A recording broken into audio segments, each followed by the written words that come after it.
பயங்கரமாக கொந்தளிக்குது கடலும். இப்போ கப்பல் இந்த பக்கமும் அந்த பக்கமும் பயங்கரமாக அசையுது. இவருக்கு அயர்ந்த நித்திரை எப்படி இருந்திருக்கும்? கப்பல்காரன் சொல்கிறான், அட பாவி எல்லாம் உயிர் போகுதுன்னு சாவுறானுங்க, உனக்கு என்னையா இப்படி ஒரு தூக்கம், எழுப்பியா அப்படி சொல்லி எழுப்பிட்டானுங்க. எழுப்பி உன் கடவுளை குடும்படியா, உன் சாமியை தேடியா, நம்ம பிழைக்கும்படி மறுபடியும் பார்த்துக்கிட்டான். இப்போ யோனாவை வேற வழி இல்லாமல் தூக்கி போட்டு ஆண்டவர் சமூகத்தில் அழுகுறாங்க. ஆண்டவரே எங்களை மன்னியும், இந்த ரத்தப்பழி எங்கள் மேலே வந்துடக்கூடாது. அவனை தூக்கி போட்டவொடனே கடல் சாப்பிட்டாயிடுச்சு. இப்போ இவர் கடலில் தத்தளிக்கிறார், கொலக்கு புழுக்குன்னு. இப்போ ஆண்டவர் பார்த்தார், ஒரு திமிங்கலத்தை அனுப்பினார், அவனை போய் முழுங்கு அப்படி சொல்லி. இப்போ ஆண்டவர் பார்த்தார், உள்ளேருந்து முழுக்க உட்காந்துட்டு, ஆண்டவரே நாங்கள் கிருபையை போக்கடிக்கிறோமே, எங்களுக்கு வர ரட்சிப்பை போக்கடிக்கிறோமே. இப்போ தான் உருக்கமாக ஜெபம் பண்ணுறான். யோனாவுடைய புஸ்தகம் 1வது அதிகாரம் 1வது வசனம். அமிர்தாயின் குமாரனாகி யோனாவுக்கு கர்த்தருடைய வார்த்தை உண்டாகி, அவர் நீ எழுந்து மகா நகரமாகி நினிவேக்கு போய் அதற்கு விரோதமாக பிரசங்கி. நிறைய தீர்க்கதரிசிகள் கிட்ட ஆண்டவர் பேசியிருக்கிறார். என்ன பேசியிருக்கிறார் தெரியுமா? நீ அந்த பட்டணத்துக்கு போ, நீ அந்த ராஜாவிடத்துக்கு போ, நீ அங்கே போ, இங்கே போ அப்படி சொல்லியிருக்கிறார். யாரையும் எழுந்து போ அப்படின்னு சொல்லவே இல்லை. எழுந்து போ அப்படின்னும் போது இந்த யோனா கிட்ட தான் 4-5 முறை எழுந்து போன்னு சொன்னார். அப்படின்னா யோனா எப்படிப்பட்டவனா இருப்பான்? ஏன் அவனை போய் எழுந்து போ அப்படி சொன்னார்? ஏன்னா எந்த நேரமும் அவனை போல ஒரு சோம்பேறி யாரும் கிடையாது, எப்பவும் தூங்கிட்டு இருப்பான். தூங்கிட்டு இருந்தவனை பார்த்து தான் எழும்புடா, எழும்பி போடா அப்படி சொன்னார். அவன் என்ன செய்தான்? தூக்க கணக்கில் எழும்புறான். என்ன ஆண்டவரே, நினிவே பட்டணத்துக்கு போ, இன்னும் 40 நாளில் அழிப்பேன், ஏன்னா அவர்களுடைய அக்கிரமங்கள் என் சமூகத்தில் வந்து எட்டினது அப்படி சொல்றாரு. கீழே வாசிமா. அதற்கு விரோதமாக பிரசங்கி, அவர்களுடைய அக்கிரமம் என் சமூகத்தில் வந்து எட்டினது என்றார். பாத்தீங்களா? அவர்களுடைய அங்க போய் பிரசங்கம் பண்ணு, அவர்கள் என்னுடைய சமூகத்தில் அவங்களுடைய அக்கிரமம் வந்து எட்டினுச்சு அப்படி சொன்னாங்க. இவன் என்ன பண்ணான் தெரியுமா? சரியாண்டவரே தலையாட்டினான். தலையாட்டிட்டு என்ன பண்ணான் தெரியுமா? நேரம் தஸ்தீவுக்கு ஓடிட்டான். யோப்பா வரைக்கும் போனான். அங்கே தான் கடற்கரை. யோப்பாவுக்கு போனான், ஆர்பாருக்கு போனான். அங்கே ஒரு வியாபாரிங்க, பாவம் வியாபாரியுடைய எல்லா பொருளும் அந்த கப்பலில் ஏறி போனால் இவனும் கூலி கொடுத்தான். டிக்கெட்டு போட்டு நான் தஸ்தீவுக்கு போனோம் அப்படி சொல்லிட்டு போய் ஏறிட்டான். ஏறி என்ன தெரியுமா பண்ணான்? மறுபடியும் போய் கப்பலின் அடித்தட்டில் போய் அயர்ந்து தூங்கினான். இங்கே தூங்குந்து பத்தாம கப்பலில் வேற போய் தூங்குறான். இவன் படுத்து தூங்கிட்டான். இப்போ என்னாச்சு? ஆண்டவர் பார்த்தார், நான் சொன்ன இடத்த விட்டுட்டு நீ எங்கே போற அப்படி சொல்லி காற்றையும் கடலையும் வீச பண்ணினார். பயங்கரமாக கொந்தளிக்குது கடலும். இப்போ கப்பல் இந்த பக்கமும் அந்த பக்கமும் பயங்கரமாக அசையுது. இப்படி அசைஞ்சிட்டு இருக்கிற போது ஜனங்கள் பயந்து என்ன பண்ணாங்க? இவங்க வியாபாரத்துக்காக கொண்டு போறாங்களே, இந்த யோனாவால அந்த சரக்கெல்லாம் தூக்கி கீழே போட வேண்டியதா இருக்கு. நஷ்டம். பிரியமானவர்களே, என்றைக்கு தேவனுடைய வார்த்தைக்கு கீழ்ப்படியாம நம்ம போறோமோ, ஒரு வீட்டில் ஒரு ஆளால அந்த வீட்டில் இருக்கிற அத்தனையும் நஷ்டமாகும். யாரு கீழ்ப்படியாம காட்டுறாங்க நமக்கே தெரியாது. அந்த கப்பலில் இருக்கிற அத்தனை பேரும் சொல்றாங்க, யாரால வந்தது, தேடு சொல்றாங்க. இப்ப வந்து பார்த்தா அடித்தட்டில் தூங்கிட்டு இருக்கிறார் ஐயா. அயர்ந்த தூக்கம். எப்படியா? கப்பல்ல அயர்ந்த தூக்கம். காத்தடிக்குது, கப்பல் இப்படியும் அப்படியும் அசையும், இவருக்கு தாளாட்டுற மாதிரி இது போல இருக்கு. அப்படியே தூங்கிட்டார். படிமா அந்த வசனத்தை. அப்பொழுது கப்பற்காரர் பயந்து சொல்லி படிங்க. 5வது வசனம். அப்பொழுது கப்பற்காரர் பயந்து அவனவன் தன் தேவனை நோக்கி வேண்டுதல் செய்து பாரத்தை லேசாக்கும்படி கப்பலில் இருந்த சரக்குகளை யோனா தூங்கினான். அடித்தட்டில் போய் தூங்கிட்டு இருந்தான். யோனாவோ வென்றால் கப்பலின் கீழ்த்தட்டில் இறங்கி போய் படுத்துக்கொண்டு அயர்ந்த நித்திரை பண்ணினான். யோனாவோ வேண்டாம், இவ்வளோ பிரச்சனை. கப்பலில் பயங்கரமா கடல்ல காத்தடிக்குதுன்னா எல்லாரும் உட்காந்து பார்த்துட்டே இருப்பாங்களா? கொய்யோ முயோ குறையா முறையான்னு கத்திட்டு இருப்பாங்க. அதை தூக்கி போடு, இதை தூக்கி போடு, அதை போடு, பாய் மரத்தை இறக்கு, அதை மறக்கு, இதை மறக்கு. கூச்சல் பயங்கரமா இருக்கும். அவ்வளோ கூச்சல்ல இவருக்கு அயர்ந்த நித்திரை எப்படி இருந்திருக்கும்? கப்பல்காரன் சொல்றான், அட பாவி எல்லாம் உயிர் போகுதுன்னு சாவுறானுங்க, உனக்கு என்னையா இப்படி ஒரு தூக்கம், எழுப்பியா அப்படி சொல்லி எழுப்பிட்டானுங்க. எழுப்பி உன் கடவுளை குடும்படியா, உன் சாமியை தேடியா, நம்ம பிழைக்கும்படி வந்து மறுபடியும் படுத்துக்கிட்டான். அவ்வளோதான். அவங்க மறுபடியும் போய் எல்லாத்தையும் தூக்கி போட்டுட்டு, யாரால வந்தது இது யாரால வந்தது, சீட்டு போடுறா அப்படி சொன்னாங்க. கப்பலில் போன அத்தனை பேரையும் சீட்டு போட்டால் விழுந்துடுச்சு ஐயா பேர் யோனா. இவனால தான் மறுபடியும் வந்தாங்க.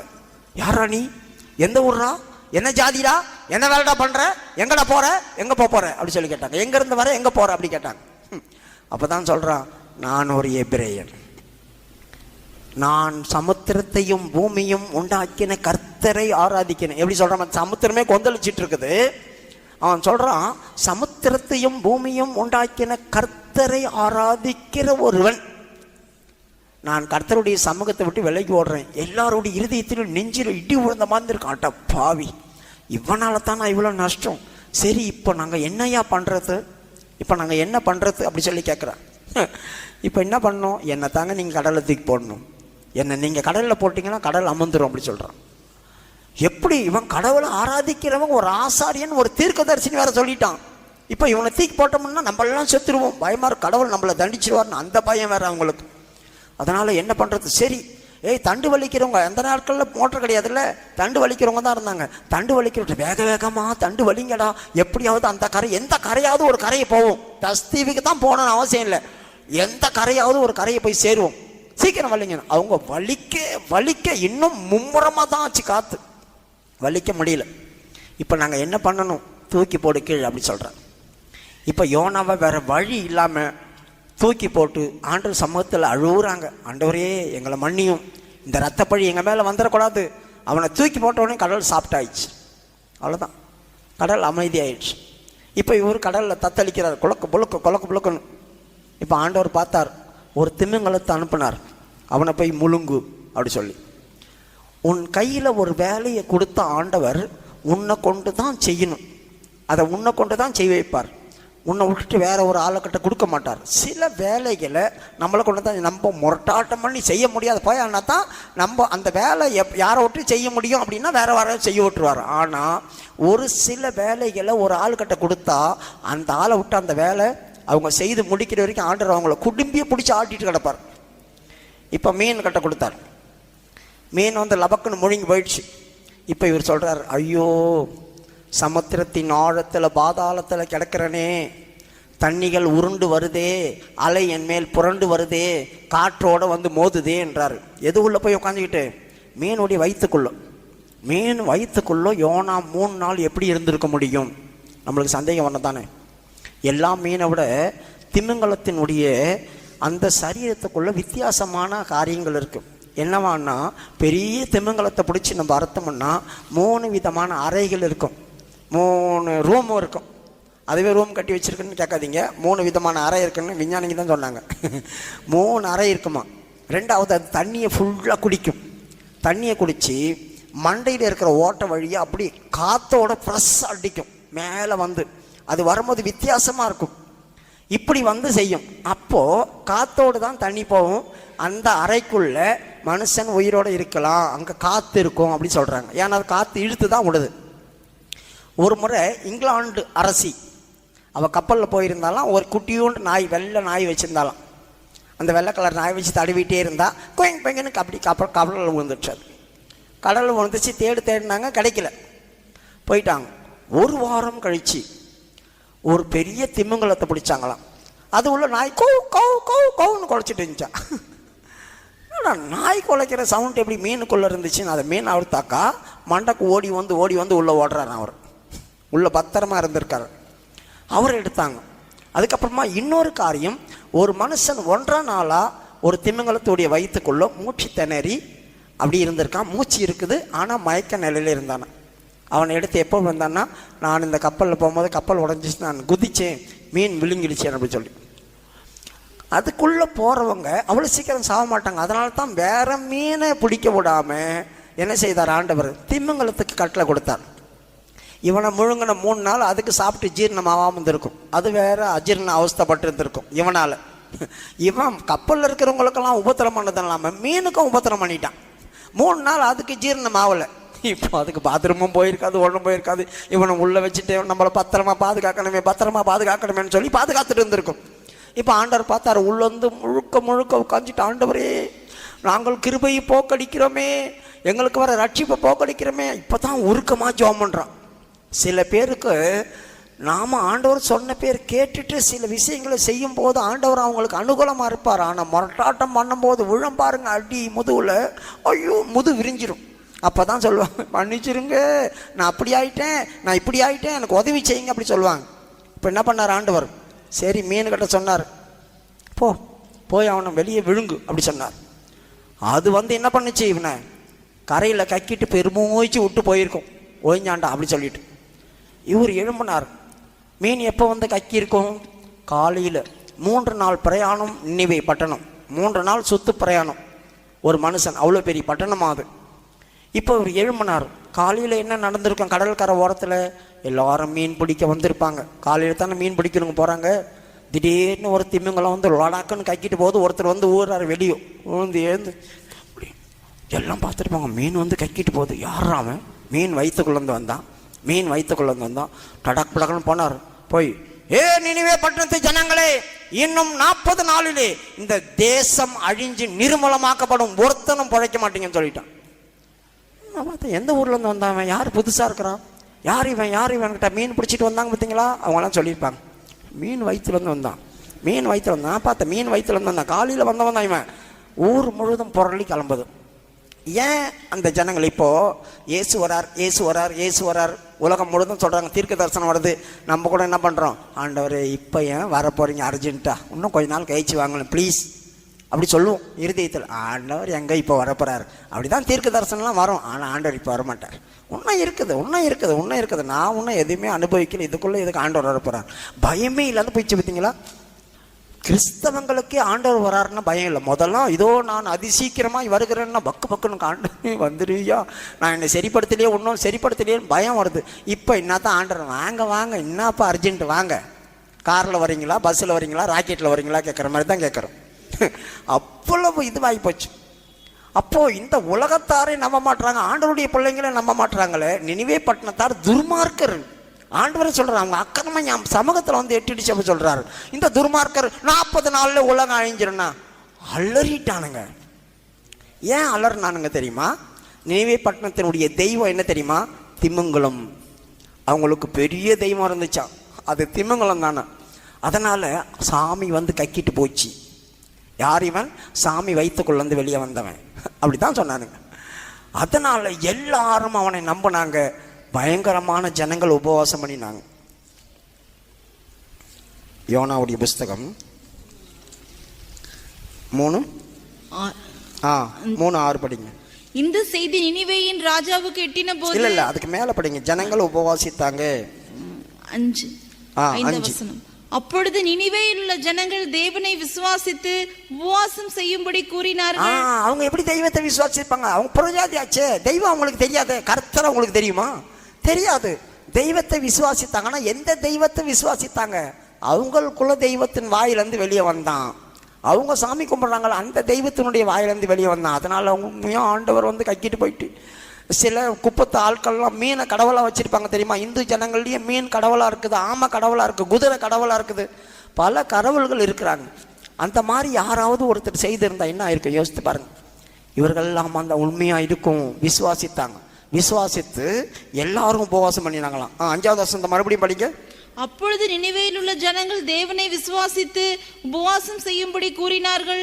பெரியோர் முதல் சிறியோர் மட்டும் ரட்டுடுத்தி கொண்டார்கள். எல்லாரும் ரட்டுடுத்தினாங்க.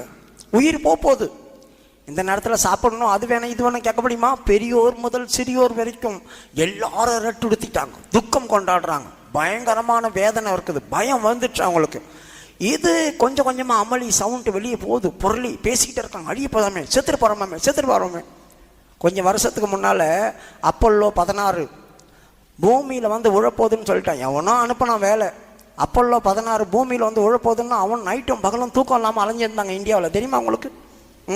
நான் ரொம்ப அப்போ கொஞ்சம் சின்ன பையனாக இருந்தேன்னு நினைக்கிறேன். கொஞ்சம் அப்பல்லோ 16 உழப்போகுது அப்படி சொல்லும் போது எல்லாருக்கும் எங்கே விழுமோ அது என்னன்னு தெரியாது. அவன் சேட்டலைட்டு தான் கீழே வருது, பெரிய பாம்பு வரப்போகுது, உலகமே அழிய போகுது, எல்லாரும் செத்துற போகிறாங்கன்னு பொருளையை கலப்புனாங்க. அங்கே டுமீர்னு சொல்லுவாங்க. ஒரு பிளேன் தான் வெடிஞ்சிருக்கும். பலூன் தான் என்ன செய்யும், பட்டால்னு வெடிச்சிருக்கும். அங்கே கேட்பான், என்ன சவுண்டு? எவனோ ஒருத்தனை சுட்டுட்டான், அவன் ரத்த வெள்ளத்தில் கடந்தான்னு சொல்லுவான். இங்கே பிளவுன் தான் வெடிஞ்சிருக்கும். அவன் அங்கேருந்து ஓடுவான். இன்னொருத்தங்க அப்போ அங்கே என்ன நடந்துச்சு, 4 பேரை சுட்டுட்டானுங்களாம் தீவிரவாதிங்கன்னுவான். அங்கேருந்து இன்னொருத்தன் கேட்கும் போது அந்த வேற மாதிரி சொல்லுவான். நம்ம ஆளுங்க ஒன்று கேட்டுச்சுன்னா அதை பார்த்ததோ பார்க்கலையோ தெரியாது, அதை நம்ம கிரியேட் பண்ணுவோம் பாருங்க, அப்படியே பண்ணி கடைசியில் யார் அதை உண்டாக்குனாங்களோ அவன் காதலியவன் சொல்லுவாங்க, இப்படி ஒரு காரியம் நடந்துச்சான் தெரியுமான்னு. அட பாவி, பலூனை தான் நான் உடைச்சேன், இவ்வளோ பெரிய காரியத்தை வந்து என்கிட்ட சொல்கிறீங்களே. நம்ம ஒன்று சொன்னால் போதும், பார்க்கவும் மாட்டாங்க, கேட்குறத வச்சு அவங்களே கிரியேட் பண்ணி டக்குன்னு அடுத்து போகிறதுக்குள்ளோ இந்தியாவே பற்றி எரிஞ்சிச்சு சொன்னாலும் சொல்லுவாங்க. அப்போ இந்த இடத்துல அவர்கள் ரெட்டுடுத்தி பயம் உண்டான போது ராஜாவுக்கும் தெரிய வந்தது இந்த விஷயம். என்னாச்சு, ராஜாவுக்கும் தெரிய வந்தது. இப்போ ராஜா கேட்குறான், என்ன தான் நடக்குது தேசத்தில், என்ன ஒரே அமளியாக இருக்கு, அவன் வேலைக்கு போக மாட்டான், வீட்டில் உட்காந்துட்டான், அரசாங்க வேலைக்கு எவனும் வரல, என்னையா எங்கேயா போனானுங்க. உங்களுக்கு தெரியாது, ஒருத்தன் வந்திருக்கிறான், யார் அவன், மீன் வந்து கக்கிச்சான். அப்படியா, மீன் வயிற்றுக்குள்ளே வந்தான். ஆமாம், மீன் வயிற்றுக்குள்ளே வந்தான். என்ன தான் நடக்குது, ஐயோ 40 நாளில் எல்லாம் அழுகி போதா என்ன ராஜா, உங்களுக்கு அது கூட தெரியாதா அப்படின்னு. அவன் என்ன பண்ணான், எல்லா ட்ரெஸ்ஸையும் கட்டினான், அவனும் ரெட்டு உடுத்தினான், சாம்பல் வந்து உக்காந்துட்டான். அவனை ஒரு வார்த்தை சொல்கிறான், நாம் மனுஷங்க மாத்திரம் இல்லை, மிருகங்கள் கூட தண்ணி கூட குடிக்கக்கூடாது அப்படி சொன்னான். படிமா கீழே 7வது வசனம். மேலும் ராஜா தானும் தன் பிரதானிகளும் நிர்ணயம் பண்ணின கட்டளையாக நினிவேயில் எங்கும் மனுஷரும் மிருகங்களும் மாடுகளும் ஆடுகளும் ஒன்றும் ருசி பாராதிருக்கவும் மேயாமலும் தண்ணீர் குடியாமலும் இருக்கவும் மனுஷரும் மிருகங்களும் ரட்டினால் மூடிக்கொண்டு தேவனை நோக்கி உரத்த சத்தமாய் கூப்பிடவும். எப்படி இருக்கும் பார்த்தீங்களா, ஒரு மரணத்திலிருந்து உன்னை காப்பாற்றணும்னாக்கா, இப்போ நான் குழியில் விழுந்துட்டேன், பெரிய கிணறு விழுந்துட்டேன், எக்ஸ்கியூஸ் மீ ப்ளீஸ் யாராவது வந்து காப்பாற்றுங்களேன், எக்ஸ்கியூஸ் மீ ப்ளீஸ் யாராவது வந்து காப்பாற்றுங்களேன் அப்படி சொல்லி இந்த யாருன்னா வருவாங்களா? ஐயோ விழுந்துட்டனே, யாருன்னா இருக்கீங்களா, வாங்களே, நான் கத்துறது கேட்கலையா, அப்படிதான் கத்துவோம். சாவு போகிற நேரத்தில் மெதுவாக கத்துவாங்களா? அவன் சொல்கிறான் பாருங்க, உரத்த சத்தம் போடு, உன் சத்தம் பரலோகம் வரைக்கும் கேட்கட்டும் அப்படி சொல்கிறான். அப்போ உரத்த சத்தமாய் நம்ம ஆண்டவரை நோக்கி கூப்பிடணும். எல்லாரும் ரெட்டு உடுத்துங்க, எல்லாரும் என்ன செய்யுங்க, ரெட்டு உடுத்துங்க. மிருகங்கள் கூட தண்ணி குடிக்கக்கூடாது. அப்போ மிருகங்கள் வாயெல்லாம் கட்டியிருப்பான், பில்லு மேயாதளவுக்கு. அதுக்கு தெரியுமா, ஏய் சாப்பிடாத, சாப்பிட மாட்டேன்னு சொல்லுமா மிருகம். போயிட்டு ஆடு மாடு கட்ட போய் ஏய் சாப்பிடாத, தண்ணி குடிக்கூடாது, சரி நான் தண்ணி குடிக்க மாட்டேன்னு எந்த மிருகமா தலையாட்டமா, ஒன்றும் ஆட்டாது. அப்போ என்ன பண்ணியிருப்பானுங்க இவனுங்க, பைய வாயில் கட்டியிருப்பானுங்க. அதோடைய வாயெல்லாம் பையை கட்டி விட்டுருப்பாங்க. எல்லாம் பிளாஸ்டிக் அந்த காலத்தில் இருந்ததோ இருக்கா தெரியாது, ஆனால் எதனா ஒரு பையை கட்டியிருப்பாங்க. அது என்ன தான் பில்லு கட்ட போய் மோஞ்சாலும் ஒன்றும் பண்ண முடியாது, தண்ணியும் குடிக்க முடியாது. மனுஷர்கள் மாட்டுக்கும் மிருகங்களுக்கு கூட என்ன செய்தாங்க, எல்லாத்தையும் இழுத்து மூடிட்டாங்க.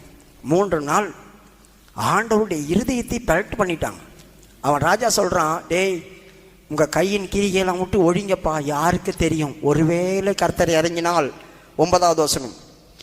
யாருக்கு தெரியும், 8வது வசனம். மனுஷரும் மிருகங்களும் ரெட்டினால் மூடிக்கொண்டு தேவனை நோக்கி உரத்த சத்தமாய் கூப்பிடவும் அவரவர் தம் தம் பொல்லாத வழியையும் தம் தம் கைகளில் உள்ள கொடுமையையும் விட்டு. எப்படி சொல்றோம் பார்த்தீங்களா, பொல்லாத வழி. ராஜாவுக்கு தெரியும் இந்த ஊர் மோசமான ஊர், நினிவே ராஜாவுக்கு தெரியும் இது ரொம்ப மோசமான ஊர், பொல்லாத வழியில் நடக்கிறவனுங்க. எல்லாரும் கையின் கிரிகை வித்தியாசமா இருக்குது, யாருன்னா அடிச்சு கொள்ளடிக்கிறதும் கொலை பண்றதும் இப்படிப்பட்டதான காரியத்தில் இருக்கு. உங்கள் கையின் கிரிகைகளை விட்டு ஒழிஞ்சிருங்க, உங்க பொல்லாத வழியை விட்டு திரும்புங்க அப்படின்றான். யாருக்கு தெரியும், யாருக்கு தெரியும், நாம் அழிந்து போகாதபடிக்கு ஒருவேளை தேவன் மனஸ்தாபப்பட்டு தம்முடைய உக்கிர கோபத்தை விட்டு திரும்பினாலும் திரும்புவார் என்று கூற சொன்னான். கீழே 10வது வசனம். அவர்கள் தங்கள் பொல்லாத வழியை விட்டு திரும்பினார்கள் என்று தேவன் அவர்களுடைய கிரியைகளை பார்த்து. பாத்தீங்களா, தேவன் பார்க்கக்கூடிய அளவுக்கு திருத்திட்டாங்க. யாருக்கு முடியும், ஒருத்தனை தப்பு செய்யாத, டேய் குடிக்காதரா, ஒயின் ஷாப் போகாதரா அப்படின்னு சொன்னா கூட என்ன தானே அங்கே போயிட்டு சீரட்டை பிடிச்சி இழுத்துட்டு வந்துட்டு குடிச்சிட்டு வந்துட்டு அண்ணாமக்கள் பண்ணுறான். என்ன தான் பண்ணாலும் சில நேரங்களில் இங்கே சொல்கிறான் ராஜா, டேய் எந்த தப்பும் பண்ணாதீங்க அப்படின்னா எவனும் தப்பு பண்ணாமல் திருந்திட்டான். ஆண்டவர் பார்க்குறாரு, அவர்கள் பொல்லாத வழிகளை விட்டு திரும்பிட்டார்கள் சொன்ன உடனேயும் ஆண்டவருடைய இருதயத்தை திருப்பிட்டார். நோவா காலத்தில் அழியும் 120 வருஷமா பிரசங்கம் பண்ணான், எவனும் மதிக்கல. இந்த சோதம் கமராலேருந்து அவன் போய் சொல்றான், யார், லோத்து மருமகன் மாறுங்கிட்ட, ஏம்பா காலையில் நெருப்பு வரப்போதாம்பா, என் பொண்ணுங்களை கல்யாணம் பண்ண போகிற மாப்பிள்ளைங்க நீங்கள் கொஞ்சம் வாங்கய்யா வெளியோ, பூமி அழிய பதியா. இவங்க பேசுகிறது அவங்களுக்கு பைத்தியம் போல் தெரிஞ்சுதான், பைத்தியம் போல் பெணாத்துறான். அது எப்படி நைட்டில் வந்து பூமியில் நெருப்பு வரும் வெளியோ. இவன் அவங்கள கூப்பிட்றதுக்கே தாமதம் பண்ணியிருந்தான். அதனால தான் கர்த்தர் அவன் கையை பிடிச்சி வெளியே கொண்டு வந்தார். எந்த ஒரு மனுஷனும் திடீர்னு போய் எந்த காரியத்தை சொன்னாலும் ஏற்றுக்க மாட்டாங்க. ஆனால் இந்த ஜனங்கள் அப்படியே மாறிட்டாங்களே, அப்படியே மாறிட்டாங்க. ஆண்டவருடைய இருதயத்தையே திருப்பிட்டாங்க. இப்போ அழிப்பேன்னு சொல்ல, இனிமேல் அழிக்க மாட்டேன் அப்படி சொல்கிறார் ஆண்டவர். அழிக்க மாட்டேன், மரணத்துக்கு நியமிச்சவர் அப்படி மரணத்திலேருந்து அவங்கள விடுதலை ஆக்கிட்டார். இப்போ யோனா பார்த்தான், இப்போ தூக்கம்லாம் தெளிஞ்சு போச்சு அவனுக்கு. ஏன் தூக்கம் தெளிஞ்சு போச்சுன்னாக்கா, ஆண்டவர் அழிக்க மாட்டேன்னு சொல்லிட்டாரு. எப்போ இந்த தேசம் அழிதுன்னு நான் பார்க்கணுன்னு சொல்லி நேராக மலை உச்சியில் போய் உக்காஞ்சிட்டான் ஒரு வனாந்தரத்தில். ஆண்டவர் பார்த்தார், இவனை எப்படி திருத்து, இந்த ஜனங்க திருந்திட்டாங்க, இவன் திருந்த மாட்டான் போல இருக்கு. ஜனங்க திருந்தினாலும் சில ஊழியக்காரங்க திருந்த மாட்டாங்க, இவன் திருந்த மாட்டான் போல இருக்கு. இவன்னா இவங்க அழிட்டோன்னு நான் பார்க்குறேன் வந்து உக்காஞ்சிட்டானே. ஆண்டவர் என்ன பண்ணார், ஒரு ஆமணக்கு செடியை கட கட கட கடன்னு வளர வச்சார். ஏன்னா வெயிலில் உட்காந்துருந்தாம, வெயிலில் உட்காந்துக்கிறானே, கடகடன்னு வளர்ந்து பரவாயில்ல நமக்கு ஆண்டவர் ஹெல்ப் எல்லாம் பண்ணுறாருன்னு சொல்லிட்டு ஆமணக்கு செடி கீழே போய் உட்காந்துக்கிட்டான் குழு குழுன்னு. ஒரே நைட்டு தான் அட்டைப்பூச்சி விட்டார், மொசக்கொட்டை பூச்சி போய் சாப்பிடுங்கன்னு. ஆமணக்கெல்லாம் அது நக்கி போட்டுடுச்சு. இப்போ பார்த்தா குச்சி குச்சியாக இருக்குது, வெயில் அடிக்குது, மண்டையை பொழக்குது, இவருக்கு தாங்க முடியல, எரிச்சல் அடைஞ்சிட்டான் இவன். ஆண்டவர் கேட்குறாரு, யோனாவே நீ ஏன் எரிச்சல் அடைந்தாய்? ஆமாம், நான் சாவர வரைக்கும் எரிச்சலாக இருப்பேன்னு சொல்கிறேன். ஆண்டவர்கிட்ட போய் படிமா அந்த வசனத்தை. அப்பொழுது தேவன் 9வது வசனம் 4:9. அப்பொழுது தேவன் யோனாவை நோக்கி, நீ ஆமணக்கு நிமித்தம் எரிச்சலாய் இருக்கிறது நல்லதோ என்றார். அதற்கு அவன், நான் மரண பரியந்தமும் எரிச்சலாய் இருக்கிறது நல்லதுதான். ஒரு வரைக்கும் மரண பரியந்தம் நான் எரிச்சலா இருப்பேன். ஆண்டவர் சொல்ற, டேய் அந்த ஆமணக்கு செடியை நீ வச்சியா, நீ தண்ணி ஊத்துனியா, நீ வளர செய்தியா, நீ பாதுகாத்தியா? தானா வந்து தானா அழிஞ்ச செடிக்கு நீ இவ்வளோ கோவப்படுறியே. வலது புறத்துக்கும் இடது கைக்கும் வித்தியாசம் தெரியாதவனா நான் கடவுள்ரா. 2 லட்சம் பேர் மேலே இருக்கிறாங்க அந்த நினிவே பட்டணத்தில், அத்தனை பேரும் மனம் திரும்பி இருக்காங்களே, நான் அவங்கள அழிக்க முடியுமா? அவங்கள அழிக்க முடியுமா? ஒரு செடிக்கு போனதுக்கு இவ்வளோ கவலை இருக்குதே, இத்தனை பேரை நான் அழிச்சிட்டு பாதுகாக்கணுமா? இத்தனை பேரை அழிச்சு உன்னை சந்தோஷப்படுத்தணுமா கேட்டார். இவன் சாவர வரைக்கும் எரிச்சலாக இருப்பேன்னு சொல்லுவான். நான் தான் அப்பயே சொன்னேன்ல, நீ இப்படிப்பட்ட கடவுள்னு எனக்கு தெரியும். எவனா வந்து ஐயோன்னு அழுத்துட்டான்னா நீ உடனே இறங்கிடுவியே, என்னத்தானே அவமானப்படுத்துவானுங்க. நான் சொன்னது நடக்கலையே, நான் சொன்னது நடக்கலையே, இனிமேல் நான் போய் எங்கே தீர்க்க தரிசனம் சொல்லுவேன்? நான் எங்கன்னா போய் தீர்க்க, இந்த ஆள் சொன்னால் நடக்காது நம்பாதீங்கன்னு சொல்லுவாங்களே, நான் யார் முகத்தில் போய் முடிப்பேன்? அவனுக்கு என்னன்னாக்கா அவன் காரியம் நடக்கணும்னு பார்க்குறான். ஆனால் ஆண்டவர் ஒரு தீர்க்க தரிசன வாரியத்தை எதுக்கு சொல்கிறாரு ஜனங்களுக்கு? அவங்க மனம் திரும்பணும். அவங்க திரும்பிட்டா அழிப்பேன்னு சொல்கிறத அழிக்க மாட்டார், செய்வேன்னு சொல்கிறத செய்ய மாட்டார், உனக்கு கொடுக்க மாட்டேன்னு சொல்லுவார். ஆனால் நீ அழுது புலம்பி ஜபிச்சிட்டா கொடுத்துருவாரு. கொடுக்க மாட்டேன்னு தானே தீர்க்க தரிசனம் வந்துச்சு, நீ தான் திருத்திட்டியே, கொடுத்துட்டேன். அதுதான் அப்போ தீர்க்க தரிசனம் பொய்யாயிடுச்சு. தீர்க்க தரிசனம் எனக்கு முக்கியம் இல்லை, என் ஜனங்கள் தான் எனக்கு முக்கியம்ன்றார் ஆண்டவர். நம்ம நிறைய விஷயங்கள் இதுலேருந்து தெரிஞ்சுக்கணும். இவன் எரிச்சல் அடைஞ்சிருக்கிறான், ஆனால் ஆண்டவர் சொல்கிறார், எரிச்சல் அடையாத, சாவர வரைக்கும் எரிச்சலாக இருப்பேன். இல்லை அப்படி இல்லை, நீ அப்படி இருக்கக்கூடாது அப்படி சொல்லி அவனை திருத்தினார். பிரியமானவர்களே, இந்த ஜனங்கள் எப்படி ஜெபம் பண்ணி ஆண்டவர் அப்படி திருப்பிட்டாங்க பார்த்தீங்களா? மரணத்துக்கு நியமிக்கப்பட்டவங்க கூட ஜீவன் அடைஞ்சிட்டாங்க. கொஞ்ச நேரம் கண்களை மூடுவோம். மண்ணிலே வாழ்ந்திடும் நாள் வரையும் கண்ணீரை தண்ணீரையோற்றிடுவே, மண்ணிலே வாழ்ந்திடும் நாள் வரையோ கண்ணீரை தண்ணீராய் ஊற்றிடுவே. உன்னதா உந்தனின் மன்னமிதங்கி விண்ணப்பம் கேட்டென்னை ஆசீர்வதியோ. உன்னதா உந்தனின் மன்னமிதங்கி விண்ணப்பம் கேட்டென்னை ஆசீர்வதியோ. மண்ணிலே வாழ்ந்திடும் நாள் வரையோ கண்ணீரை தண்ணீராய் நாள் வரையோ கண்ணீரை தண்ணீரம் இதுவே. சோத்திரமையா சோத்திரமையா சோத்திரமையா சோத்திரமையா.